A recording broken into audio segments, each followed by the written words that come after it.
everyone, and welcome to another episode of Getting Hammered. I am Mary Katharine Ham. I'm here with my co-host, as always, Vic Mattis of the Washington Free Beacon. We are your morning show for any hour. We are slightly over-caffeinated and definitely underprepared, partly because this administration moves very fast. I don't know if I've said it before, but this is like going from Droopy the dog to Sonic the Hedgehog. Like, it is a move. We have made a move. I kind of forgot about the pace of Donald Trump, but we will get into all the news. There's plenty of executive orders still flowing. There were 200 out the starting gates. We got a Free Beacon story about weird Stasi snitch lines for your speech all over these United States of America. We'll get into that. First, the president's going to Western North Carolina, which I appreciate very much. And federal workers are going to be ticked off about everything in this new administration. So anyway, before we get to that, how are you doing, Vic? Hello, Mary Catherine. I'm doing fine. I'm calling an audible on my intro. I was going to talk about Squid Game 2, but I'm going to save that that's really an evergreen. I'll save that for a future episode. I was reminded of something else as we're doing this remote, and I can see myself in the camera here. The listeners can't.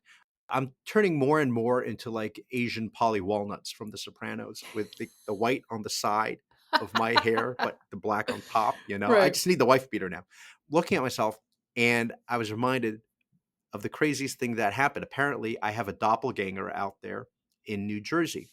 So it started with the pastor in my church, like a year ago or sometime in the last year. He texts me. He says he was in the parking lot of the church and he was calling out to me. It wasn't me. It was this other guy. And I'm like, I don't know, there's some sort of racial element into it. Do we all look the same? What's going on here? So he goes, no, I'm telling you that it's you. He sends me a picture on text. It is me. It's frightening. It's me without, though he has black hair, though. He's very handsome, needless to say. But needless to say, he was, black hair. And I said, this is insane. I can't believe this whole thing. So fast forward to a few days ago, my sister says, you won't believe it. I just saw your doppelganger in church again. And it was the same guy. And so she went up to the guy, took a picture of him and together. And apparently now he's heard it from a couple people that he looks like this guy. That is so funny. And while she's talking to him, the pastor, Father Scott, comes over and he goes, hey, this is the guy I was talking about. So I said, great. So, but here's the good thing. I'll give you the good news and the bad news, Mary Catherine. The good news is I probably don't have to go up to visit my dad now. I'll just send this other guy, Warren, to the rehab center to visit my dad. There you go. Just like he won't know it's me. There just you go. like he'll be kind of, you dyed your hair. That's all he'll say. There's a lot of twin hijinks that you guys can get into. Twin hijinks, and that's the thing. I could, it's like the movie Dave. I can just, be able to do two things at the same time. It's very good. Yes. Do you remember that story about the Castro brothers of Texas and coming? Sure, and coming. Raul and I think Julio. Yeah. Then up and coming. Not Raul. Excuse me. It's Raul Castro. That's Fidel. That's Fidel's brother. Sorry. Not him. Yeah, Julio Castro and his brother. They are twins, and they were up and coming Democratic representatives from Texas. And I don't think it's panned out quite the way that they thought they might when they were sort of in the height of their star power. But when one of them was running for president, I think it was Julian, they had this story surface about how the two of them had switched places or stood in for each other at various official events, including a parade. And you know what? I wasn't mad at it. Twin hijinks is something we accept culturally. Yeah, well, I mean, particularly because it's the word hijinks that was like, oh, okay, it's like the Parent Trap. We'll give you a pass. It's like for anyone else, it would be horrific and fraud. Right. But for twins, it's like cute. Yes, I think it's fine. Obviously we're talking about identical twins. The same. Apparently, a friend of ours, Jack Byrer, who works here in D.C. on the Hill, he also has a twin brother. They get mistaken all the time, especially in this small town. I would say the only dangerous thing is if I go back to Thomas River and I see this other guy, Warren, I don't think we are allowed to see each other. It's like Matt or Auntie. And I certainly can't like shake each other's hands because if you've seen, I think it's the movie Time Cop, when Ron Silver gets pushed into Ron Silver, it's just an explosion. Yeah, you have to be very careful. No, it's horrible. You can't let that happen. So my brother and I, so I'm the oldest, there's a middle and youngest. The middle brother and I look enough alike that throughout our childhood and adolescence, people would see one of us and not knowing that the other one existed even would be like, you must be so-and-so's sister or brother. So we look a lot alike. And this was most notable when I dressed up the whole family as Tombstone for Halloween. I believe that was 2020. Yeah. Which made it sad because it was like I think it might be my favorite Halloween I was going to say costume one all of the time. greatest of the costume photos I've seen of you, Mary Katharine. Yeah. That ensemble cast was stellar. It might have been my best, and of course, it didn't get quite the audience in the streets that it would otherwise get, right? Because there wasn't a lot of trick or treating that year, even though trick or treating is an outdoor activity, donning masks, but whatever. Anyway, terrible. So we were dressed up for that, and we all had mustaches, the girls and I. You were not playing a role of one of the women in that movie. No, I was Doc Holliday, and I had a mustache, and the little girls had mustaches. They were like 4 and 6 at the time. It was adorable. Right. But I took a selfie with the mustache, and it is my brother. I mean, it's like, ooh, wow. So we probably can't get into twin hijinks, but if we did, I would just wear a mustache. Anyway, I'm good. I sent the toddler to her little preschool today in a fancy coat. I had bought a fancy coat at a thrift store. It's like a little pea coat. Oh, yeah. For a toddler. I was going to say a pea coat. It is adorable. Oh. And it has like, the little gold buttons. It's double breasted. You button it all up, and it's, below knee length. Has all the little flourishes on it. And it's adorable, and she loves it. She's very into it. You could probably get a lot of mileage out of it in this winter, but because it's like by next winter, she'll have probably outgrown it. Well, and I had forgotten I had it, so I was glad that because I brought it in the summer or something, just found it on a rack and refound it and was like, oh my God, we got to get this on her. So she loves it. However, my 3-year-old is assertive. She is definitely a boss babe. Is that what they call us? She's like Boss Baby the movie. You're not allowed to say bossy, right? As an insult. So boss is a compliment. She's an assertive young lady and is often telling her brother or her older sisters or even us what to do. Not that it always works, but So she's walking around in her fancy new coat, and then she starts like yelling orders at people. And with the demeanor, I'm not gonna lie, Vic, it goes from cute peacoat to like Russian officer. Very fast. Yeah, dictatorial. Because she has eppaulettes. Like it's it has the epaulettes. It has. Yeah. It's giving authoritarian. Yeah. Suddenly she's Evita Peron. It's true. I also have to see if we have a picture that's obscured enough that you guys can get the vibe. Love the epaulettes. Yeah, I was anticipating like a Mary Poppins vibe, and then we got that's funny, scary mid-century authoritarian. It's good. Anyway, so I sent her to school like that. Nice. All right, shall we get to the news? Let's do it. All right. DEI RIP. That is the big headline probably out of the yesterday. Again, the pace is insane. We will have so many headlines all day long, every day. I actually, just looking at the president's inauguration day. Yeah.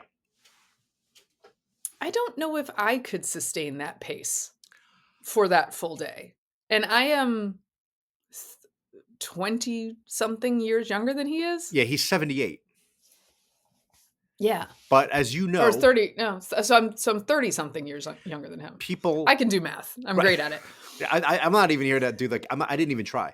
But people, as you know, age differently. It was, in Joe Biden's case, it was not a matter of so much of age as it was of, his actual mental faculties. Well, yeah, because you compare with Chuck Grassley, right? Chuck Grassley is always my example. Like, if Joe Biden talked like Chuck Grassley, he would have been okay. We'd be okay about this. Yeah. Exactly.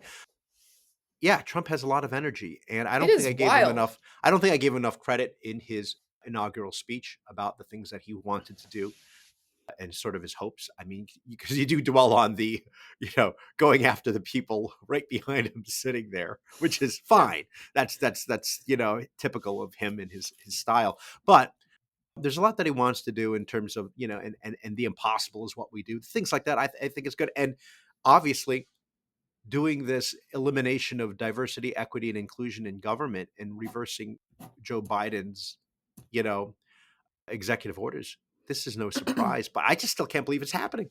No, it's quite a thing, and I think given the president's energy, and I don't mean it in like a like, oh wow, look at dear leader go. I just it is that one day Yeah. was, whatever pre-inauguration stuff Hmm. he had, inauguration, then the other speech, which I call the director's commentary on the inaugural speech, Yeah. which he did in the second place, then the outdoor say goodbye, then the congressional lunch, Yeah. then the executive orders in his office, Hmm.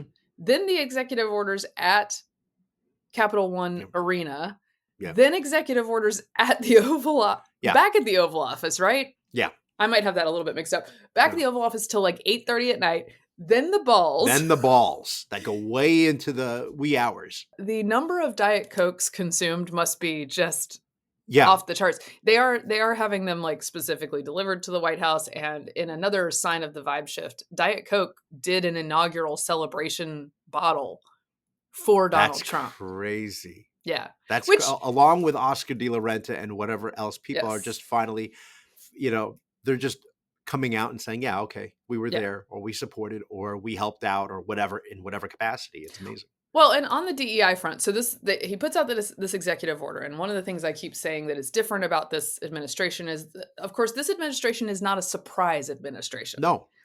They thought they were going to win. Mhm. They were working on plans for when they won, very much unlike 2017. In 2017, the executive orders that did go out, some of them were maybe hasty. Some of them Yeah. were written by people who were not folks who were highly trained to try to figure out how best to use the levers of power in the executive branch. You don't see that this time around. These things seem pretty well crafted. They seem much more bulletproof than Yeah. they were last time. And I think the DEI one is obviously an important one. And I kind of wonder too, if a lot of these corporations and corporate and CEOs who are getting on board are partly getting on board because they too are very annoyed with this cultural swing that they have been subject to. And everybody's kind of relieved to have permission to be like, let's not. Yeah. Let's not. It's like they're finally able to say, okay, this whole thing was insane.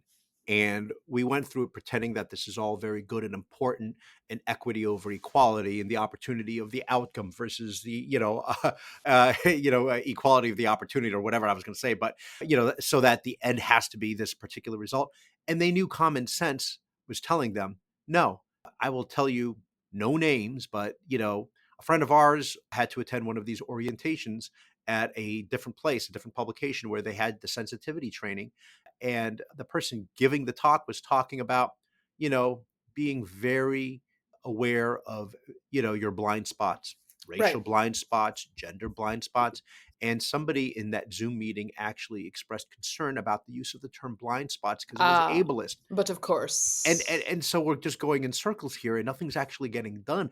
And you have to tell yourself that, oh my gosh, I'm this is what I really believe. No, they don't believe this at all. The executives at these places, a lot of it is just out of fear. But again, as Yeah. you mentioned, there's a shift and in the mood of this country, and most Americans are like, we're done with this. Yeah, and I think the left complains that they're going to turn back the clock. And it's like, well, there might be a turning back of the Yeah. clock to the original understanding of equality, to the original understanding of the Civil Rights Act, to the original understanding of no discrimination, Right. that many of us were gladly inculcated with as Yeah. children, the idea that you judge people by the content of their character, not the color of their skin. Right. The left, I think, originally in a well-meaning attempt to impose some affirmative action, to right historic wrongs, Yep. flipped all that on its head. And here we are in 2025, where generations of people who were raised to believe that you judge people by the content of their character, not by the color of their skin, are being told, no, no, no, no. The most important thing about you Yep. is the color of your skin, or your sex, or your Right. whatever it is. And it's inherently discriminatory by race and gender. It's inherently dividing Yeah. people. And when colleges, even well intentioned people who study what they did on college campuses and in corporate structures to increase alleged diversity, equity, and inclusion, which sounds innocuous and like Yeah. maybe even positive to many people, what you find out is that you end up spending a lot of money to empower pseudoscientific experts in HR Yep. to bully a bunch of people and, in fact, make race relations worse. Right. That's what they find when they study these programs. Right. So, Yeah. so now the federal government has been instructed to get rid of their DEI programs by Friday at 5 p.m. The people working in those DEI programs will be put on paid leave, As which of yesterday, as of Wednesday, yeah, which is 5 p.m. administrative leave. right, which is again an indication that whoever wrote this understands the law Yeah. because federal employees are hard to get rid of. They have a lot of Yep. rights. So the paid leave thing, I am sure, is a mitigation against lawsuits from these people. And an email went out to all the agencies telling them that there's an email that you can send to tell the federal government that in violation of this order, there still exists a sneaky little DEI bureau inside your organization. Wow. Because they will try to scatter Yeah. and reconstitute. Mm-hmm. That is absolutely Mm-hmm. what happens with these federally funded Mm-hmm. entities. Like getting rid of a government program famously is the most impossible thing to do. I have a feeling there are plenty of people who are fed up with this kind of crap, and even inside the federal government, who will be happy to be unleashed to whistleblow on the people who have been scolding them for years. Right. No. So again, you think about folks like Ibram X. Kendi, Robin DiAngelo, White Fragility, or in Kendi's case, Anti-Racist Baby. They made a lot of money giving talks everywhere. People had to have them, and the DEI officials were like compelled to get these kind of people to talk about these kinds of things, and raking in 5-6 figure fees for speaking engagements and for workshops and seminars talking about how you're racist even if you don't realize it, Right. and trying to get kids to get into this mode as well. So children may not see other kids in their classroom when they're small as being different, but now we are going to make you see things different. And again, I thought it's rather fitting that this all started not just on Inauguration Day, but Martin Luther King Day, who, Martin Luther King had the I Have a Dream speech. And again, as you just mentioned, judging people by the content of the character and not the color of their skin. And that's wrong now. No, it's true. It's truly, they think the it's DEI wrong. regime, Yeah. they actually say things like merit is racist. If anyone brings up about hard work, that's racism, which is a direct attack on the Asians, by the way, but just kidding. Anyway, no, but it is. And your people are discriminated against. Now we could talk about my people, and that's perfectly fine. No, but they turn it on its head, and everyone's like, just again, enough. It's saying that this has gone too far. What surprises me right now is with the stripping of DEI at all these places, and a lot of companies and corporations getting ahead of the game and doing it themselves, right? Right. That there hasn't been more pushback or actual resistance, like a fifth column. And I'm thinking about, obviously, in 2017, but also going back to, I remember in 2001. So after George W. Bush was finally declared the winner of the election over Al Gore, there was all sorts of shenanigans going on in at the end of the Clinton Gore White House, where they would, oh yeah, just like trashing things, removing the letter R from keyboards or making. And it was they removed W, which now is so quaint as a sabotage tactic at this point. Right. Yeah. So that's interesting. We haven't gotten to that point yet, obviously, to see what happens in with the FBI and whether or not, there's going to be a full dismantling. I mean, it depends on if, Kash Patel, but that's another story. But you are seeing, for example, the media and the left still fighting back and trying to defend DEI. Al Sharpton over on MSNBC, he said that his National Action Network is going to boycott anyone and anything that has ended DEI policies. So that means Meta, Google, Walmart, McDonald's, which that could be very hard for the Reverend. But, Yeah. He's going to have a lot of things to boycott. And again, certainly the Reverend, when in his larger days, that would have been a terrible struggle. This is the thing that, the left is always saying that the US and its people are, irretrievably racist and awful and intolerant. And in fact, the American people are quite tolerant and have been tolerant of this regime for some 10 to 15 years until they realized, like, I think we're being manipulated here. I think we're being bullied. I think these people have lost the plot. Ibram X. Kendi, by the way, raised $55 million for his Center for Anti-Racist Research. Yeah. He founded it during the 2020 protests, and then it just basically had to dissolve by 2023 or 2024 due to mismanagement. And they didn't do a lot. No, they didn't do anything. This is there's no results. There don't need to be results, because what it is a highly funded priesthood of secular priests to whom you go particularly as an affluent white liberal to be absolved of your crimes of being rich and white, so that you can continue to tell people like Vic and me that we are trash. I mean, and it was quite a business. And Naomi Schaefer Riley reviewed a book for us whose name I forget at the moment. And it was about these two women who would go to white liberal women dinner parties to berate them. And they would pay for that. Please berate me and tell me how awful I am. And this all, what does this go back? It goes back to 2020 and the riots and George Floyd, right? It was the murder of George Floyd, and everything else just, fell apart. And that's one of these things. And really, when you think about the image of Nancy Pelosi and Chuck Schumer kneeling and looking mournful with the kente cloth on their shoulders, it's a bit much. Oh my gosh. And this is why, even though this is sweeping, it is sweeping in the direction of normalcy. Like, this got out of hand.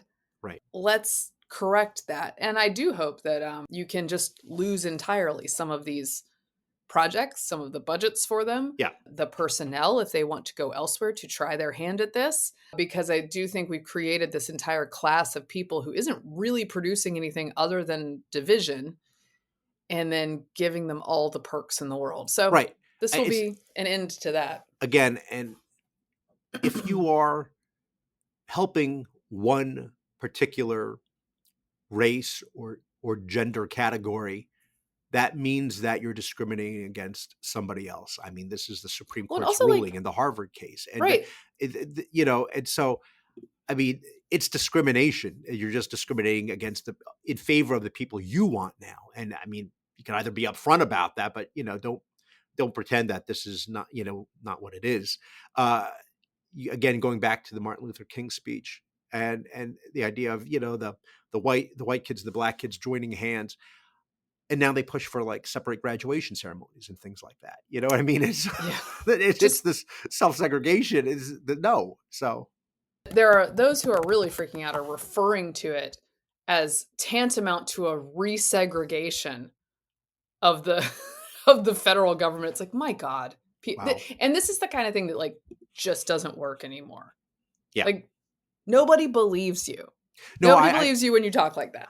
They can keep trying, and you see their numbers in decline in terms of the ratings, in terms of their support, whether it be the Democrats or those in the mainstream media on the left. They can keep on doing it, but the fact is, I think most Americans are supportive of these Trump's positions on this. I'm really interested to see, as more polls come in, about how they feel about the dismantling of DEI, because the media is going to do everything in its power to make this look like the end of the world. Yeah. John Harwood, famously the moderator of a Republican or of a presidential debate at one point, right? When does he bring back segregated water fountains? Wow. Sure, man. Yeah. Sure. I'm just done with that crap. Yeah. I think that a lot of people would like their government agencies to do the thing the government agency is supposed to be doing. Yeah. And a fun thing about this, by the way, is that because Biden put in the call for equity programs in all of these federal agencies. So some of these offices are fairly new and these Yeah. projects are fairly new. His executive order called for all these equity programs. Then they had to report all the good things they'd done, right? As Yeah. part of the order. So they reported to Biden, look at all the stuff we've done. Yeah. So Trump has it written down what each agency did. Yeah. So he can more easily find those things and Again, those I think a lot of it has to do with Trump and his team having more confidence in knowing they were going to win this and having the experience from 4 years ago and having an actual plan in place. So again, more specificity on policy positions. And so when he did, as you mentioned, day one, they already had people in mind for all these positions to nominate and to get through confirmation. Mhm. So it's mostly good. Some didn't work out, as we know, but they had the plan, and you're just seeing being implemented at a very fast pace, as you mentioned. By the way, the people who are not fast are the Democrats in the Senate who are holding a lot of this up. Yeah. There have been 68 folks who need confirmation put forward thus far. There are a lot more that will come. Yeah. That part, the putting forward is a specific congressional level move, different from the president nominating them. But at any rate, the point being, to get the 68, Brett Baer was saying this the other day, to get the 68 through at the pace they're doing it now would take till March. And it's like, people voted for the guy. Yep. Give him his people. There's no issue with Ratcliffe at CEI. Just do the vote. I do think that if they play too many games with this and don't give him a functioning employee base, Yeah. that's not going to go great for them. It may end up, if it gets dire, that they will do the recess appointments. And I don't think that's a great way to operate for continuity Sure. of government. I think Democrats should, when these people are unobjectionable, or even when they're controversial, ask them tough questions and then vote. Move on. So they're the ones sort of holding some of that up at this point, and there may be consequences for that. For them, what else do we have? Oh, I was going to say, like, even an improvement in communications, by the way, certainly over Biden, but over 2017 Trump as well. Even Will Scharf, who is this, what is his title? Staff secretary at the White House. Yeah. Will Scharf standing next to the president, handing him the executive orders and telling him what each is and telling the audience what each is. Yeah. Is great. Like, it was Right. very clear. Let me hand this to you. This is what's in it. And you have, of course, Trump's running commentary on, oh, that's a nice one. Oh, that's a big one. Right. Right. Okay. And so, first of all, Will Scharf, who I know, really great guy, very smart. I didn't know he had that job until I was watching, and I was like, oh, that's Yeah. Will Scharf. Yeah. Yeah. He had a failed run in a Republican primary for Missouri AG. But again, he's very smart. And as Trump pointed out to Chuck Schumer, graduated top of his class at Harvard Law. He said, did you know that, Chuck? And so he's a good guy. And the other thing is, what is happening here that you didn't see during the Biden years, which is a gaggle of press surrounding the president, watching this and being able to ask all sorts of questions. All the questions. He loves taking questions. And this is the thing about, people used to complain about this in the olden days about not enough press conferences. And then, Biden comes in and go for stretches with that one. Yeah. Caroline Leavitt, by the way, who is the new White House press secretary, came out to greet the press yesterday. I think we have a little clip of that, sounding very poised and very happy to field a few. Here she is. Right. Great to see all of you here. How you doing? Fancy seeing you. Can you explain to us the executive order undermining the president's AI decision yesterday? Why don't you go first? Can you explain the executive orders that the president is signing today? You referenced them a bit in your interview, but just can you set the... Yes. What is he doing this afternoon? I believe it was Reuters who broke the news that President Trump signed an executive order of 1,500 additional troops to the United States southern border. This comes off of his day one action, as I just talked about on Fox News, to direct the Department of Defense to make Homeland Security a core mission of the agency. This is something President Trump campaigned on. The American people have been waiting for such a time as this. For our Department of Defense to actually take Homeland Security seriously. This is a number one priority of the American people, and the president is already delivering. But can you confirm? The other executive order that is ticking off federal workers is the no more remote work. Oh, yes. Okay. I mean, it's not terribly surprising that Trump, famously a hard worker, or Elon Musk, famously an 80-hour-a-week guy, would insist on federal workers being in the office and doing their jobs. Now, part of the theory here is that, are you culling federal workers by requiring that they be in their offices, because after many years post Yeah. 2020 of remote work, they probably don't want to do that. Yes. Many of them have gotten very used to being at home. Muriel Bowser, who is the mayor of Washington, D.C., I'm sure would love many more of them back in town Right. because it would help the city's economy. Businesses. But what do you make of that one? Okay. I have so many thoughts on this, Mary Catherine. We probably don't have enough time on the show, so let me limit myself to just about 10 or 12 points here. No, the first thing is I remember back in the day, talk the 90s, the early aughts, and the Weekly Standards office was on 17 and M. And I remember friends visiting me from out of town. I said, let's meet for lunch in the middle of a weekday. And we went towards 19th Street in the direction of like where Rumors used to be on the corner. And the place was packed. The sidewalks were packed. People were sitting outside having lunches, and everyone's, they go to work. This is what work is. You go to the office and you work. I get it. End of remote is going to mean traffic is going to be horrendous. Not only is it going to be horrendous, but all the changes that cities like New York and Washington, D.C. have made in the interim, meaning the bike lanes and the bus lanes. And you can't even get your car. If your car is in the bus lane, buses will have cameras to take a picture of your car so you can get ticketed for that. Jeez. So, you're down to 1 or 2 lanes now. That has to change. Otherwise, it's going to be, gridlock 5 days a week. Yeah. That said, when you're at work, it's hard enough. People make jokes about, federal workers in the first place, about how much, how little they did when they were in the office, how much more when they're whatever, you don't know what they're doing. When you're not in the office, and I've done this because, I've done remote from time to time, take care of my dad or whatever. There's lots of in between where you're able to take care of things around the house. It's convenient. And there are a lot of people with daycare and things like that. It solved a lot of problems. Let me just go quickly to the supermarket, and you don't have that time. Everybody's habits changed. In Right. fact, the Washington Post today has a piece where, it's like a plea to all of our friends who are affected by going back to the office. Please call this hotline. Tell us your story or email us, whatever. I think, and email us your stories so we could Right. talk about how horrible this is. But the fact is, that was life. Yeah. That was it. And what drives me crazy, and from a managerial position, is when people are remote. If you're concerned about productivity, there are studies that show, people are more productive. It's not always the case. And the Yeah. problem is I don't know what they're doing when they're not devoted fully to the job from 9 to 5 or whatever it is. And let me end on this, and then I'm going to give it to you, which is, we talked about this briefly. We never discussed this, Mary Catherine. The story out of Germany about the manager at a Tesla factory who, when people would call it sick, he actually traveled to their homes to see if they were homesick, like, Principal Rooney in Ferris Bueller. Right. I get it. It's offensive and people were irate. But on the other hand, I was kind of sympathetic. What are they doing? I just feel like, are we being had? That's my thing. Okay. Yeah, no, What do you fair. think? Look, I think they have even though we treat them like they have less responsibility, even though they're feds, they actually have more responsibility to work responsibly. Yeah. Because we pay them. And we pay them really nice benefits that Yeah. many of the rest of us do not have.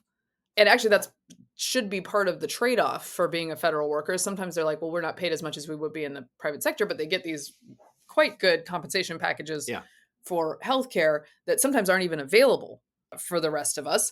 I think one of the good things to come out of COVID was more flexibility for people. Sure. I think that is good for society. I think it's good for families because for the life of me, I cannot figure out how my mother and father got us to doctor's appointments, did grocery shopping, did all the things you have to do. I guess a lot of it was like my mother was like, just had a lot of stamps and wrote the bills and sent them physically out into the world. But like so much of my life is easier than like late 80s, my parents raising me. But that flexibility is really helpful to families, to particularly to working moms. I worked a COVID era schedule, very flexible, often at home for years before that really existed for other people. And I chose to do that. I chose to take less pay often for Yeah. more flexibility because I wanted to be with my kids. So I like that kind of model existing in the world. The question is it the model for every job? Right. Is it the model for every agency? And if these agencies aren't performing, which they're not, Yeah. then we have to reassess what's happening. Yeah. And I think it actually probably is a pretty good culling device. There will be people who refuse to come in Yeah. and think, well, I'll take my chances in the private sector instead of dealing with this. And find some place that will allow me to be home. And that is maybe one of the more efficient ways to get rid of federal payroll. Still, Rather than go through the rigmarole of processing, trying to, lay off or phase out a federal worker, which, as you mentioned, there's lots. It's not like an at-will employee in the private sector. no, God, no, it's not. Yeah. So we'll see what happens. Again, these executive orders seem well thought through. I imagine there are going to be quite a few situations where you Mhm. probably end up with feds that Trump would like to get rid of, who end up in the equivalent Yeah. of a rubber room in New York City, where they're protected and they just sit around all day and Yeah. don't have to work and still get paid. Right. They're very hard to let go. Right. Even for cause, they're very hard to let go. So, there will be speed bumps here for sure, but I think, I don't know, it's an interesting first step. It is. I mean, overall, I as somebody who goes into the office 5 days a week, unless I have, to do these things, but chooses to, I'd like to see that. I like a newsroom here. Obviously, I love a newsroom vibe. where That is people are a out. yeah. People are talking about ideas. People are throwing things out. People are, Yes. working on stories, and it's just easier than having to DM somebody and say, "Hey, what do you think about this?" And I do think that it's underplayed what is lost in Yeah. an office community because yes, sometimes meetings are stupid. You don't have to have 1,000 No, meetings a day no. and they're useless. However, when Vic and I chat in Vic's office, like ideas come out of it, That's plans come out of it, Mhm. and particularly for writers and creative types, I think that can be very Yeah. powerful. Although, we're journalists, we can't be talking about how hard we work, like it's like No, it it's ain't the salt mines, no, it's not. Again, I always point to my brothers-in-law, one being a fireman and the other one in construction. That's Yeah. slightly different. As I was telling Steve about our jobs the other day, I work really hard too under my I heated blanket, okay? I have to do 3 podcasts a week. Do you know how hard that is? Do you know how heavy this red pen is? I It know. is so heavy. Anyway, so I think I don't have an issue asking the federal workers to be more present and more No, efficient.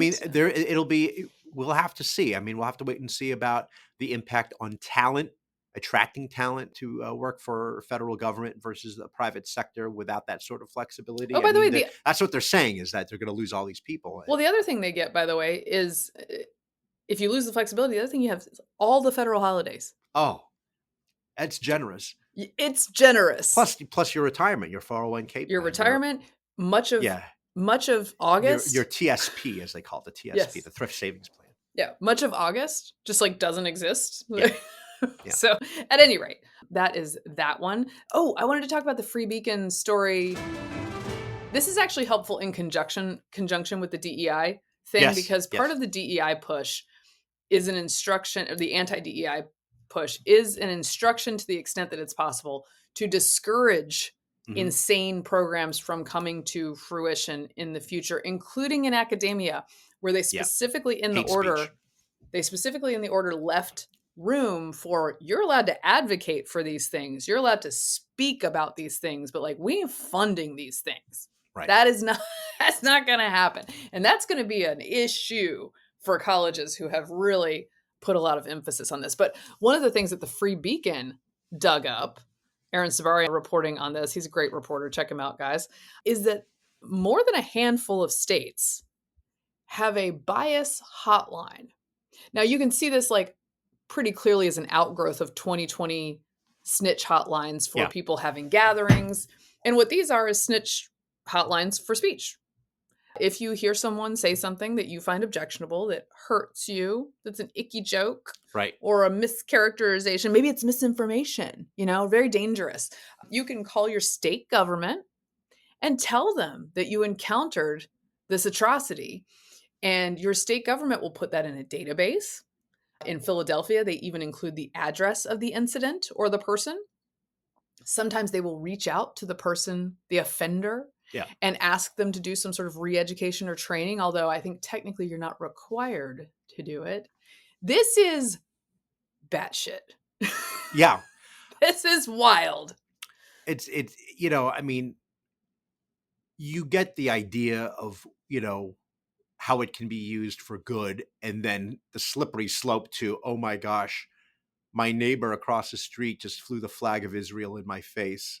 Well, and There, and I this is need the to case. report that. This is the case with all these things, Yeah. right? That like recognizing your privilege Yeah. comes from a grain of truth and goodness, right? Like, okay, I should be self-aware that my conditions in life are different than someone else who started at a different starting point Right. with different challenges. I'm very open to that part of how you discuss politics and how you understand society. Right. What they do is they encode it in these awful ways, up to and including the state and federal governments. Mhm. And that just, is not allowed because the First Amendment. So they take something that like Right. Which is does protect hate speech. is an idea of like, here's how we could have good, reasonable conversations and some social IQ. And then they encode it into the Stasi. Right. Not a good idea. No. So at the moment, as you mentioned, and again, it's a terrific piece by Aaron Sabarium in the Free Beacon about the snitch lines. States like California, Oregon, Washington State, obviously, big surprise there.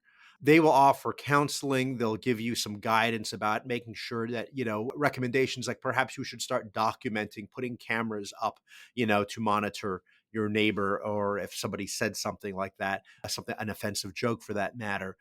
What's also not surprising anymore post-COVID is that I'm sure a lot of these people use these hotlines because there are a lot of folks out there who like to pride themselves in being or think of themselves as being progressively Yeah, they're tattletales. minded, They're but that's what they tattletales. are. And as it turns out, they all secretly like to live in these authoritarian regimes. And I remember this from 2020. Yeah, they when love certain it. states, Minnesota, Michigan, call if you see, more than two people outside of your neighbor's house who don't live there or whatever going into the house, you can call this hotline. And a friend told me that, in Michigan, her family got the call from authorities saying that we heard that you had more than 4 guests visiting this house. So somebody in the neighborhood is looking out the window.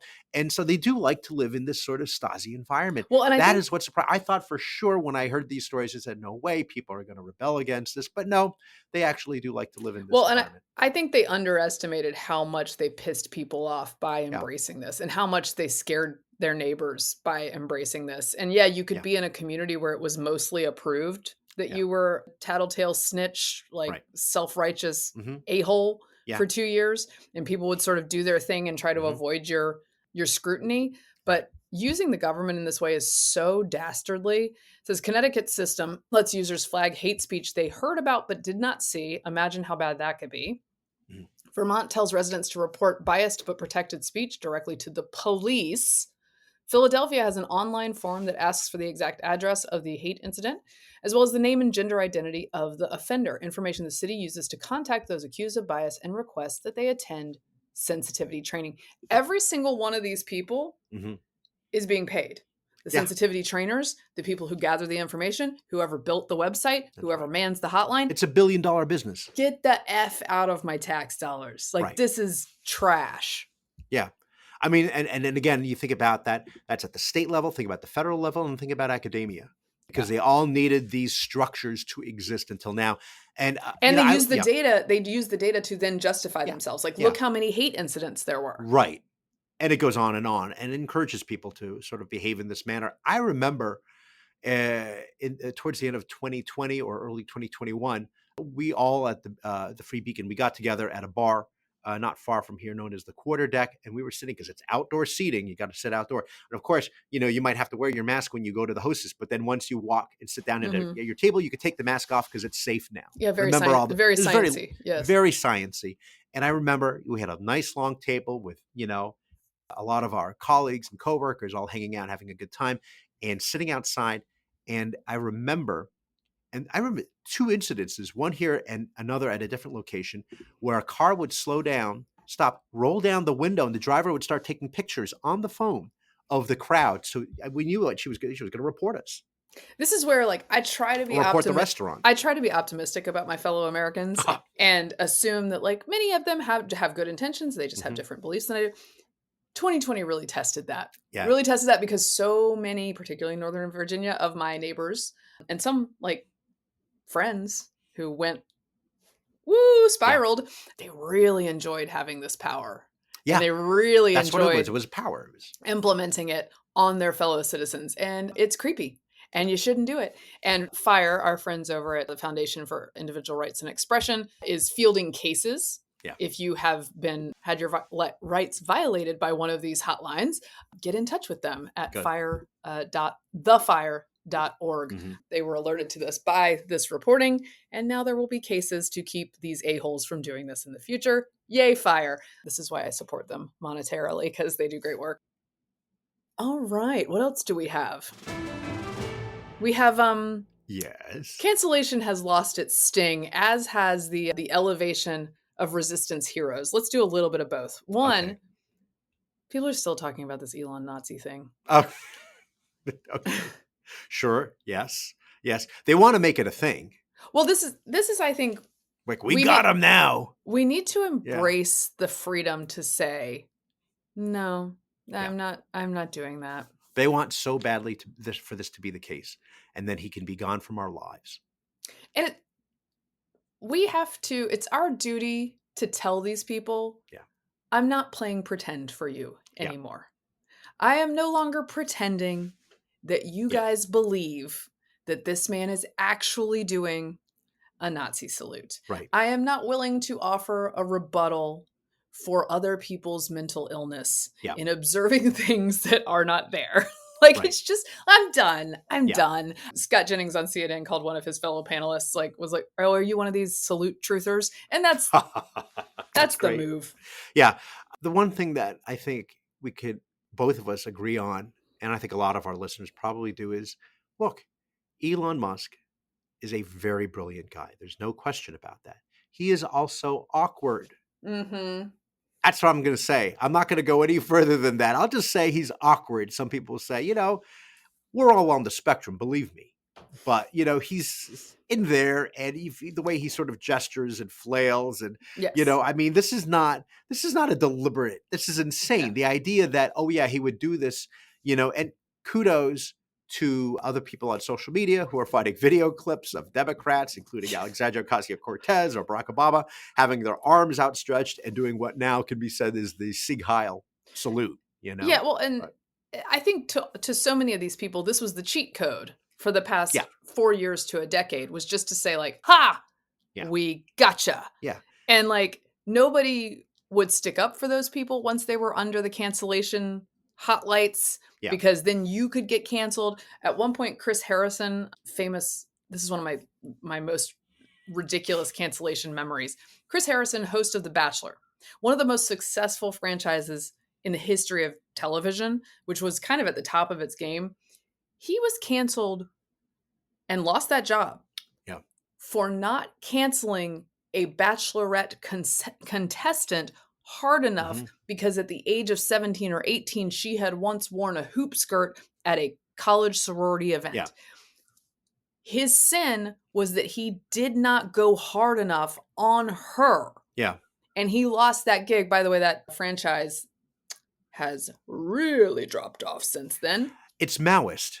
Yeah. So because you have to confess and you have to be fully repentant in that way. And people were scared, and they wouldn't stick up for people unless you sort of came pre-canceled like Vic and I do, which is I'm just thinking, did I say something that was probably no, it's a great freedom of being right of center, is that it's like, everyone thinks I'm canceled anyway. Let's just talk. Do you remember Kelly Donahue, who was a contestant on Jeopardy back in 2021? People were watching and were convinced that he gave a white supremacist symbol. Oh, is this the okay thing? The three. It was the three. Yes, it was like it was like 3 fingers on his chest. He was marking his third win. So at the end of winning the first round, he had a 1 on his chest, and then after the second it was 2, and then 3. he has the three fingers on his chest, like, that's it, white supremacist. And you know what else? We have a photo of him wearing a MAGA hat. So we know what this is all about. Yep. People lost their minds over this stuff. Do you remember the California man, Emmanuel Cafferty was his name? He was fired from a San Diego utility of some kind because he had an OK symbol out his window while he was driving. And someone took a picture of him and reported it. And this just regular working guy lost his job over it. Again, I know I sound like a broken record, but like, does anybody know what a broken record is anymore? No, By the way, like yes, we should get right. some audio of that it's like phenomenon. references to needle scratches and so stuff. the youngs can understand. Yeah. But this kind of thing, I think it's underestimated how annoyed people got with it. Yeah. And how much this election Right. is a backlash to it. And as a result, Trump will have support for trying to undo some of these cultural changes. The kid with the backpack that had the "Don't Tread on Me" patch. Oh yeah, and he stuck up for himself. God bless him. Yeah. I mean, this is the atmosphere that everyone until recently, and even now in a lot of places, are subjected to, where there is no tolerance from the people who claim to be the most tolerant. And I refuse to give in to, just because certain groups are now using the AOK sign, we can't use the AOK sign. What happens if they start using the wave to your waving sign? Now we can't wave. I mean, this is insane. So I refuse to give in to that as well. I understand in different countries there are cultural differences with symbols, but this is not that. By the way, the left has a new hero, Marianne Boody or Bood, I don't know. Boudet, yes. Who's an Episcopalian bishop, and I can't who she gave the sermon at the National Prayer Gathering at the National Cathedral, and she had some very explicit political desires that she wanted communicated in that sermon. Look, she's all over MSNBC and The View because she spoke truth to power or what have you. Look, becoming a resistance hero ain't what it used to be. Okay. So she will have her 15 minutes of fame. I don't think that I think you should have planned that better, to have whomever is addressing you be someone who can at least appropriately address their concerns. And maybe, I don't know, like, here's the thing Jesus was into: parables. Perhaps the good reverend could do a parable that would allude to some of her concerns. But these people are so literal. Like once you go woke, you have to be so literal. Like you have to be like, Donald Trump, do you hear me? I have concerns about LGBT youth. Yeah, I'm gonna put you on the spot here. And I'm afraid I'm gonna lose my gardener. And that's ticking me off. I'm not. No, can I say, like, she really does refer to immigrants as only people who do construction or clean homes or do her gardening. So I don't know what's going on there. That is their reflex every time they talk about this. Yeah, no, I think it was Billy Baldwin, one of the other Baldwin brothers, not Stephen, but Billy, who was saying about, they're going to get rid of all these. Well, who's gonna build your homes now and do all these things? Because in his mind, they're all illegals. Yes. So it speaks volumes. When I heard that they had to go to St. John's, the Church of the Presidents, as it's called, I actually said to Kate beforehand, I said, do they have to? Well, these are two different events, though. The other one, was that at National Cathedral? This is the National Cathedral. Sorry. Now here's the thing. That was misinformation right there. Now here's the thing. Her religion is liberalism. Yeah. That is her faith. That's what she was bringing to this interfaith service. That's why the Episcopalian Church not doing so hot on the attendance numbers. I don't need that from you. I need a sermon. It is down 23% in the last decade in terms of membership in that church. And it's not what people come to. It's, I think a lot of people are in search of, as we say, immutable truths, things that will stand the test of time, and not go to, a lot of these places are trying to chase after the next latest, hippest causes to embrace. And we're going to make changes based on whatever that change is at that moment, versus something that has been the same for thousands of years. There was an interesting piece many, many years ago in the Washington Post, actually, by a young woman who is actually Protestant, not Catholic. And she said that what a lot of people are searching for, in fact, is not the hippie music, holding hands, 12-string guitars, and all this sort of sensitivity stuff, but rather mystery. They're looking for Yeah. mystery in They their want lives majesty. They and want, yeah. majesty. And she said, look, if I want to make friends, I'll go to Starbucks.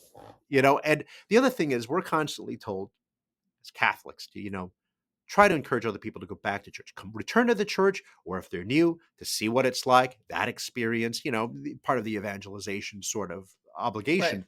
But you can only do so much. And if you bring them to a service where you're going to hear this, they are never coming back. In fact, I wouldn't come back. Honestly, it's like Well, Trump is never going to go here ever again. You should go to my church. Right. He'd be there every Sunday. well, to me, this is the Sanchez non-blouse of sermons. Like, Yes. there's a time and a place, right? Like, when Yes. I'm in a church, Yeah. I understand, like, there's going to be certain positions on moral things. Maybe you include Right. something in the prayer that's in the current events. Like, I'm not going to be mad at it. Yeah. But I do politics for a living. Like, I don't need Mhm. you to lecture me about this thing. And if you substitute your faith for this, Right. if this becomes your faith, I think Yeah. it makes you not a great leader of people Mhm. and not somebody Right. worth listening to. I did enjoy very much. I would like to say that Usha was the MVP of that clip. There are a lot of people talking about JD Vance's Yes, face, which communicates a lot. Memeable. However, she deserves MVP because when he looks at her with his funny nonverbal signal, she does not look at him, and she can 100% feel him looking. Yes. And she is telepathically telling him, baby, look away because you know I'm going to break. You got to look away. And she does not make eye contact with him. Good for her. On the one hand, I say, oh, maybe, it's too bad they didn't go to whatever, St. Matthew's Cathedral. And even that is a little bit wishy-washy for my tastes, or St. Patrick's downtown in DC. But the idea of if you had any of these members of the media, right, who are non-religious, let's assume, attending a Catholic service and listening to a Catholic, a homily, they would be so up in arms to discover that, we believe in only two genders, or the traditional definition of marriage. Oh my gosh. Yeah, it's or crazy. life begins at conception. Oh my goodness. Well, they got to denounce this. This is terrible. They can't be talking we about just this stuff discovered here. they secretly reveal. We need to have the FBI monitoring them. So, oh my God. Yes, it turns out they're Catholic. Yeah. Oh my goodness. At any rate, like I don't think her star will shine as brightly as it did in 2017. And I prefer the slight eye rolling reaction to her to the Donald Trump put her on full blast reaction. However, this is Donald Trump. What are you going to do? Oh, that's what I was going to ask you. Yeah. Who is your favorite character thus far of the new era of Trump administration? So we have a lot of cabinet picks. Yep. We have a lot of new folks to the scene who we haven't spent a lot of time with yet. Is there anyone that's standing out to you?